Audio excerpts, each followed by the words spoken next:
minasan, konnichiwa. My name is Yoshi Domoto. I am the Executive Director of the Japan America Society of Georgia. I'm so thrilled that you are here joining us for another session of Have a Coke and Tea with the Society as we highlight all of our members part of the Japan American Society. Today we have a very special guest, Dr. Ramona Houston, and we are looking forward to kind of learning a little bit about her and her journey through kind of U.S.-Japan relations. But I am today enjoying a nice cold tea as it's a little bit warm today. So, Dr. Houston, what are you enjoying today? Enjoying some water. Nice. Got to stay How are you? hydrated, right? Yes, yes. Good, good. Well, thank you so much for joining us today. I know you're very busy, but tell us a little bit about yourself and what kind of work you do. Yes, well, thank you so much for having me. It's such a pleasure to be on your show today, and it's a pleasure to be a member of JASG as well. I am Ramona Houston. I'm actually originally from a small town called Brownwood, Texas, and I arrived to Atlanta because I attended college here. I went to a historically Black college, Clark Atlanta University. That's where I went to undergraduate school and went back to Texas for graduate school to the University of Texas at Austin. And during my time in undergrad, I convinced my immediate family to move to Atlanta. And so after attending the University of Texas, I came on back here to Atlanta to live with family, but all the rest of the family is in Texas. In terms of my work, I'm a former college professor at one of the distinguished historically Black colleges and universities, Morehouse College, which is also here in Atlanta. It's the only HBCU that is devoted to educating, nurturing, and developing Black men. So it's an all male school. And after being a professor there for a few years, I decided to pursue entrepreneurship. So now I work as a scholar, a social impact strategist, and a speaker. And I also have my own podcast called The Empowerment Zone. And so, as a social impact strategist, I help businesses who really want to do good in the community. As you know, businesses must not only be in business about making money, they should also be making an impact. And so that's what I do. Wonderful. I think it's more important than ever for businesses and individuals, part of business, to be able to kind of really understand what's happening in the world today, and really, like you said, make an impact and support the communities that are in need right now. Right. So we certainly commend all the great work you do. Uh, Thank you. but Ramona Sensei, right? So I know you're American. I think you are at least, right? So Yes. how did you get first introduced to Japan, and what was your, I guess, a journey of kind of getting in the Japanese kind of community? Yes. So my journey to getting involved with Japanese culture and the community is through my husband. My husband is a musician. His name is Terrion Gully. He plays the drums, and he's more so than playing locally, he plays a lot nationally with national and international artists. And so he travels to Japan quite often. And so one of the Japanese artists he played with and recorded with is Hote Tomoyasu, who is a rock star, I believe, there. And he's played with him. And then locally, Takana Miyamoto, she used to live here, but she's since moved when she got married. He played with her. And then he's traveled to Tokyo, Osaka, and Kobe. And so, anyway, he would always tell me about his travels, but I was attending a conference here, a local conference here in Atlanta, and met the Consul General of Japan, um, Takashi uh, Shinozuka, and we became friends. And he invited me to his home for luncheon and invited me to a few events. And then I met other individuals such as Atushiro Yabu, who invited my family and I to attend the Japanese Fest. And so that was, I had no idea, Atlanta is so segregated. I didn't even know it was this big Japanese festival, and ends up it's the biggest one in the Southeast. And I got to attend that, and the family got to attend that. And so we started attending since then.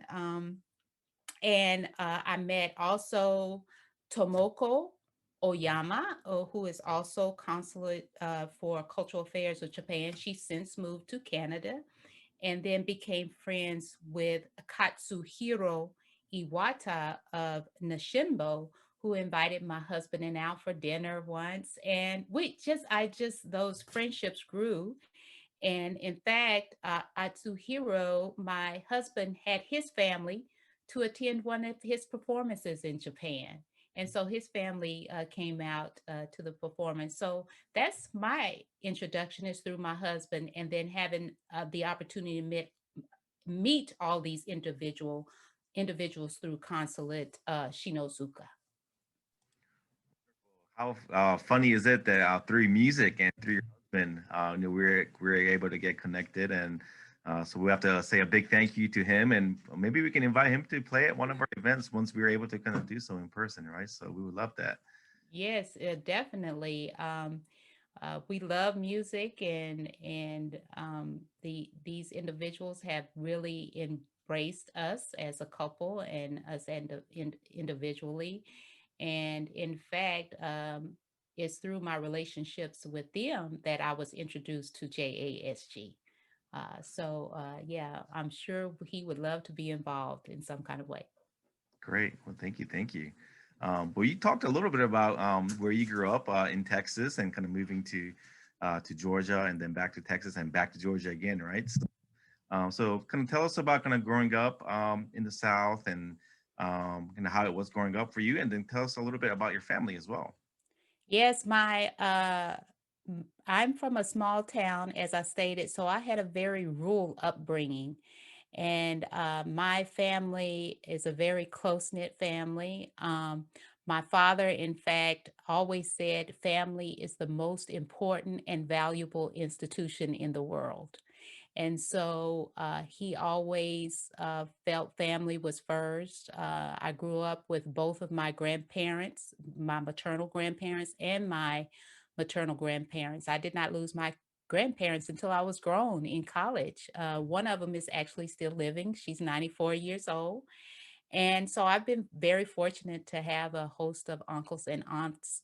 And in fact, I had great great aunts who raised me. So we had five generations of family members living at one point in time. So to move from a rural area to what we call the big city, Atlanta at the time was still considered a small, a nice size city. Now it's definitely a city. It's grown, particularly during the 90s after the Olympics. And so it's been really interesting having to compare the two types of upbringings. My younger siblings, which are about 10 years younger than I am, they actually came of age in Atlanta. They went to junior high and high school here. So we're very different. You can see how they're very different culturally speaking from growing up in an urban area compared to growing up in a rural area. So I've had be very fortunate to have a very supportive family, and my husband comes from a big family and a supportive family as well. Well, I know when we talk about kind of cultural differences between the U.S. and Japan, there's a lot happening domestically here in the U.S., right, between rural Hmm. parts and kind of urban parts too. But I think it's important, as it is important to have different experiences internationally. It's very important, Hmm. at least in the U.S. too, to have experience both in different parts of the country. So it sounds like you're very well rounded and have a lot of experience. So certainly commend you for that. Yeah, and I do attribute a lot to my parents. Being from the South, as you know, the South is very segregated, whether you live in a rural area or an urban area. And my parents were, particularly my mother, was very adamant about us participating in various organizations, co-curricular activities. Back then it was called extracurricular activities. So even if we were the only African American person in those organizations, we were supposed to learn about other cultures and not feel like just because we may be the only one that we did not belong. And so that kind of contributed to our family's interest in learning about other cultures and other nations. We travel quite a bit. My husband travels more than anybody because he's all around the world, but it made us really appreciate uh, being able to enter into organizations and being a part of communities without feeling like and wanting to embrace difference, wanting to try different foods, to explore different cultures. And so that really, I would uh, very much attribute that desire and curiosity to my parents, who always pushed us to get outside of our comfort zones. Very nice. Well, before we kind of talked about a little bit more about your work, I know you're very busy with all that you do, not only with your kind of consulting and your work and hosting your own podcast. So tell us about your hobbies, and if you do have some spare time, what do you like to do on your spare time? Yeah. Oh, I love to eat. I I really love to dine. I'd rather say dine than eat, but I love to read, I love to travel, I love to dine, and I particularly love chocolate.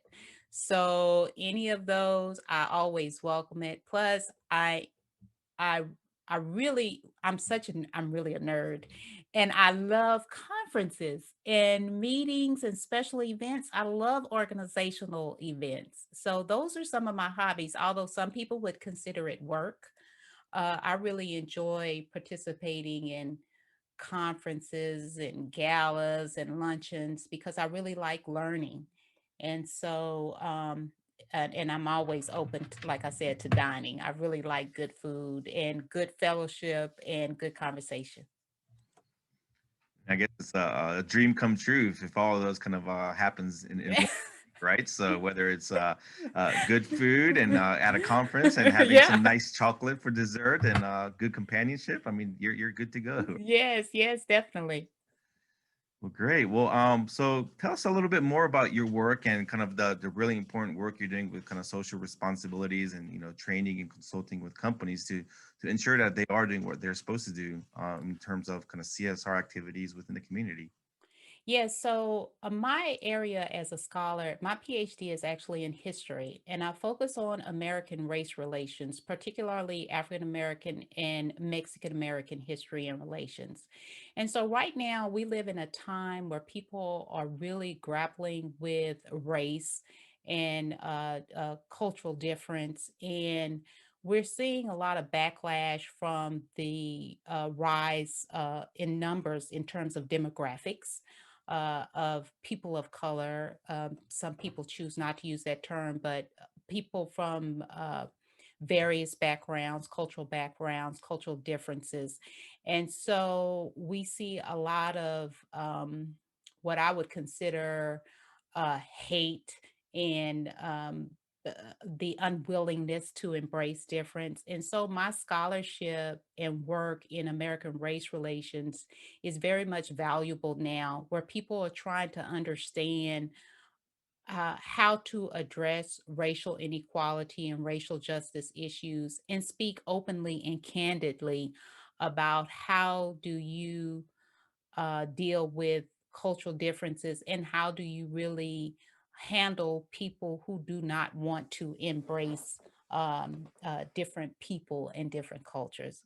So that's on one end of corporate social responsibility. It's really diversity, equity, and inclusion is a part of that conversation. But also in terms of corporate social responsibility and social impact, it's all about focusing on how my business, my me as an individual, what can I do? How can I use my power and platform to make a social impact? And a lot of people, they know they want to do good, but they don't know what that is. They know what their passions are, but they may not know how to translate. those passions into impact. And so my work really focuses on two areas of the area of DE and I, diversity, equity, and inclusion, and also social impact and helping people to design and execute a social impact vision that helps them to leave a legacy in the world, a legacy in their own communities, and a legacy outside of their communities. As you mentioned, there's a whole lot of different things happening socially right now. Um, Mhm. from the African American community, the Hispanic community, and Asian American community too.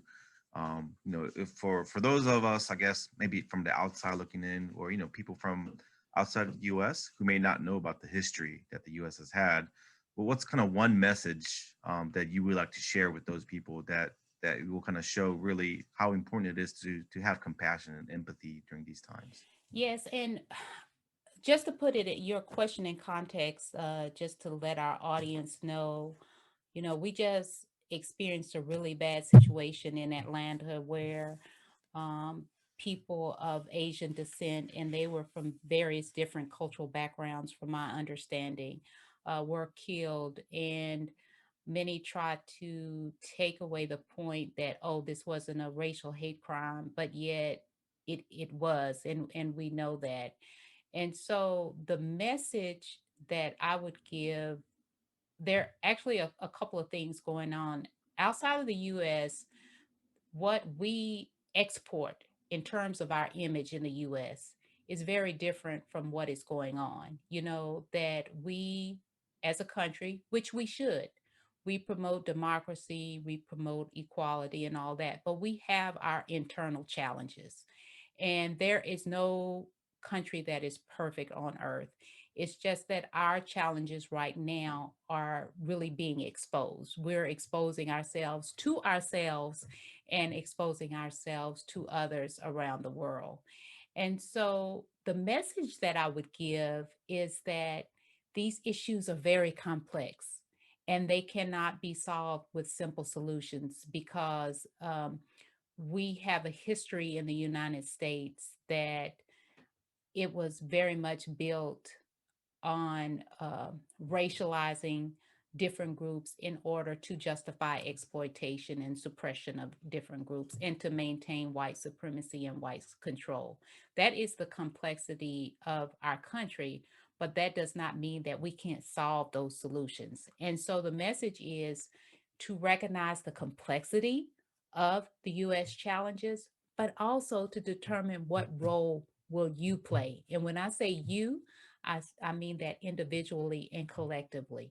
We all have different skills, we all have different strengths, we all have different passions, but each of us can contribute to a solution or solutions. Nobody is, I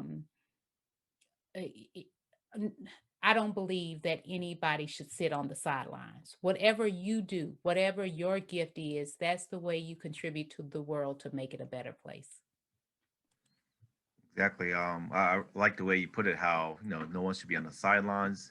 This in itself is kind of an inclusive kind of a matter and situation where we all can be involved, and it's more important than ever to be able to promote friendship, with Mhm. understanding, and be honest with each other and just have a candid conversation, right? So certainly commend all the great work you do. So kind of along those lines, what are some of the biggest things that you enjoy about your work, and maybe some of the challenges?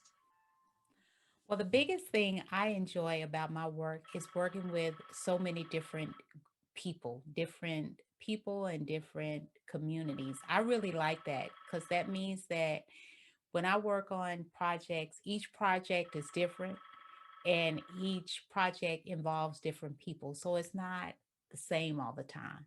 I also love logistics. I'm one of those young people that grew up on puzzles and uh what do the little blocks, what, oh my gosh, I just Like Legos, or yeah, Legos. okay, Yes, for some reason I nice. just went blank. Legos and puzzles, and I've always loved math. So trigonometry actually was my favorite subject of all time. So I really like putting together pieces of puzzles. So that those are the two things I like the most, working with a variety of people and working on a variety of projects and logistics. What I do not like about my work is hustling for clients. You always have to be out there, telling your story, making the ask. I don't too much care about that. But once I get the project, I like performing. So that's what I like the most and least about my work. It sounds good. Well, it kind of sounds like we have a lot of synergy and in ways we can collaborate. So perhaps we can work together to solve some issues and maybe host a webinar or maybe an in-person program together, right? So Well, love it. I love y'all's programs, the ones that I've been able to attend. There's one you do at the place where they make money. The is the Federal Reserve, you right? got it. Yeah, Federal Yeah. Reserve Bank. Yep, Federal yep. Reserve Bank. I've been to several of those, several of your luncheons, other luncheons in other Hmm. locations, which I've really enjoyed. My husband and I, he's a sports fan, so we've gone to a couple of the sports events when y'all had That's right. The JASG Falcons Day. game and Yeah, Braves yeah. game, I believe, right? So yeah, hopefully we can get back to Yeah, those again yeah. soon. So we've attended some, but of course, I would love to work with you on other projects when the opportunity presents itself. Great, sounds good. And to kind of wrap up, what are some of your future goals, aspirations? What does the future have in store for Dr. Ramona Houston, Ramona Sensei? Well, first of all, of course, I really want to stay healthy and safe. First of all, and then I would love to continue doing great projects that make an impact on people's lives, on various communities.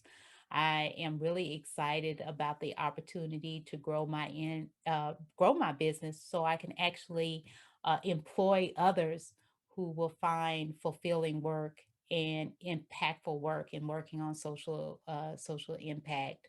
And then lastly, just continuing to spread love in the world. That's the most important thing. Love and light. Light can overcome any type of darkness, even the smallest of candle. Can overcome darkness. So that's my goal in the future is and now love and light. Wow, you're inspiring me to kind of go out and do some good things, just like you're doing right now, right? So, but yeah, well, other than kind of coming out to our events and meeting you, how can people learn more about you and the important work you do? Yes, well, please do listen to my podcast. It's called The Empowerment Zone, and we feature primarily African Americans and people in the Latino community who are making a big impact and who are also really devoted to empowerment. And when we look at empowerment, we mean all aspects of empowerment: social empowerment, health, education, but we also promote um, philanthropy and service as well. And then they can also find out more information about me on my website, ramonahouston.com. Wonderful. Well, you heard it here, maybe not first, but people watching and tuning in, definitely visit Dr. Houston's website at ramonahouston.com and learn about all the great things she's doing. And then certainly tune into the podcast as well.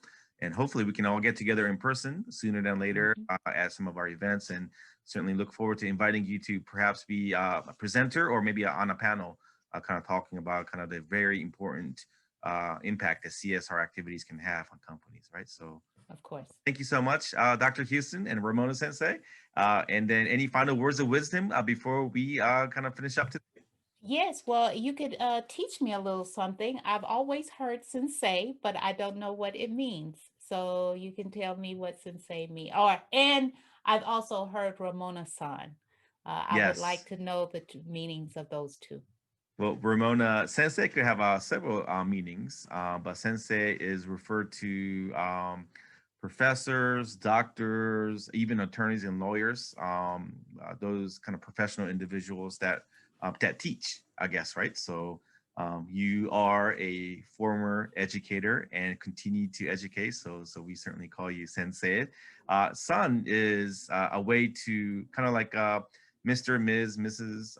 It's kind of salutation in kind of Japanese terms. So you would call me Yoshi-san, or I could call you Ramona-san, right? But yeah, so that's kind of ways of referring to someone else, salutations, right? So yeah. Well, thank you very much. My thank you for that lesson. And my final word is I encourage your audience to spread love and light. And it's a That's right. pleasure joining you, Yes. Yoshi-san. Excuse me. Thank you. Let's spread love and light. And yeah, we'll see you next time. And then in the meantime, stay safe, be healthy, and stay tuned for our next program. Thank you. Thanks so much. Take care. Bye.